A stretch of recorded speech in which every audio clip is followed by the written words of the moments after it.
嗱，我相信大家咧喺無聊嘅時間咧，都會去食下一啲零食咁樣嘅。咁如果俾個 concept 你，就係試下唔好用個嘴去食零食，試下用運動去代替咗呢啲咁無聊嘅時間。所以有一個嘅 terms 咧，就叫做運動零食。咁呢個 terms 係嚟自一本書叫做《天生就會跑2》。咁佢帶出嚟嘅就係當你喺空閒嘅時間，可以用一啲嘅小運動。咁今日咧就想同大家咧介紹翻一個動作係死蟲式 dead bug。咁呢個主要咧就會練到我哋嘅腹部啦，亦都可以去訓練翻我哋嘅呼吸，令到我哋嘅人可以放鬆到嘅喎。咁啊點樣做咧？首先我哋瞓喺個地下度。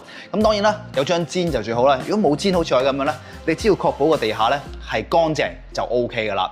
咁我哋瞓喺上面嘅時候咧，試下腳舉高90度，咁啊腳頸呢個位置同個地下成平衡嘅，咁我哋呢個叫 tabletop position 啦。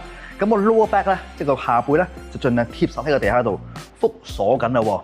然之後咧，我哋嘅下巴收埋嚟，掂住個胸口。咁啊，我哋兩隻眼咧就望住個膝頭哥就 OK 啦。手伸直 hold 住。咁我哋試下咧，條脷頂住個上顎，個口咧就緊閉，淨係靠個鼻呼吸。咁我哋做5下嘅呼吸。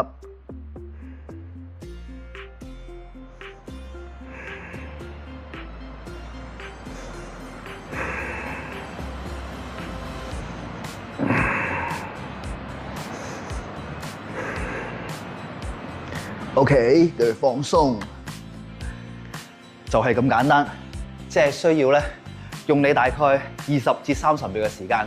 咁當然啦，如果你覺得個呼吸好暢順嘅，而你嘅能力高啲嘅話，你可以做多幾個呼吸，例如係10至15個呼吸都可以嘅。